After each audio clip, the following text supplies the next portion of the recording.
KRS-One. I think we influenced each other, you know, because of my background growing up in the Bronx and where he came from and what he was doing at the time that we connected. It fit like a, you know, it fit like a hand in a glove.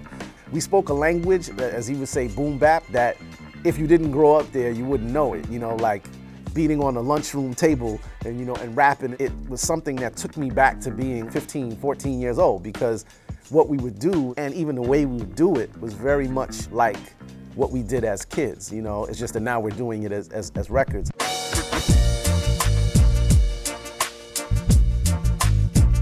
Damian has been around me since Miseducation because, like, as I said, we did the record at Bob's house. So at that time, we met everybody, you know. Lauren was, you know, with Rohan, and Stephen and Damian, all his brothers, you know, they welcomed us into their home, you know, into their dad's place to do the record. So by the time Welcome to Jamrock came, you know, you're talking about somebody that had been around already for almost 15 years, you know, like really gotten to know him. So they're all super talented. I mean, you know, look at their dad is like, so they're all, you know, music is just, their music day and night. Like, they live, eat, breathe, sleep music. It's, you know, you wake up, you're playing music. You're going to sleep, you're writing a song. So it was just more of an extension of like a relationship, you know, like that had been there all the time. But that particular song, I think it really touched on the hip hop thing that they were all influenced in, and it crossed that, you know, that area, which I think also even led to his collaboration with Nas.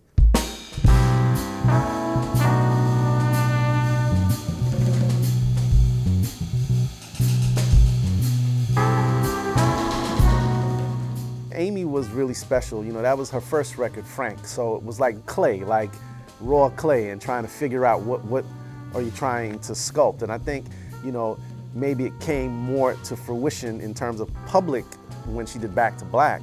But when we were doing her first record, she was very clear on what she wanted to do. She was very influenced by jazz and you know, Ella Fitzgerald, people like that, Sarah Vaughan, and she was a great songwriter. So, you know, myself and Salam Remy, Salam was the lead producer on that, and then I did a couple of tracks on that album as well. I think we helped her figure out who she is, which she really, you know, I think when Mark Ronson now came involved, like he really touched on that. But that foundation was a molding, you know, kind of a thing at that time.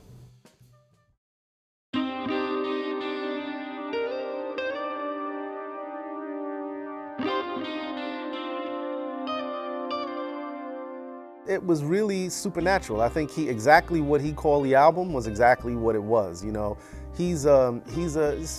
Carlos is a shaman. You know, so that happened because, you know, Lauren had done a song on her albums, which is Zion, about her son that Carlos played on. It was basically, well, instead of sampling it, let's try to find Carlos. You know, I think Carlos's spirit, the spirit that he brought to it, charged everyone. You know, Carlos is like really old school. You know, once the track is done, you just plug him in, and he goes, and you don't really say stop or go. You just let him go, and you go, hey, that's it. You know, but every time he goes, it's like a masterpiece. So I think that was an inspiring experience for all of the people that came. His energy of how he was to, or how he is, to what the younger producers and the artists and all the people that got involved in that brought. I think that combination was supernatural. Keep striving, keep the faith, keep believing, keep pushing, and keep thumping.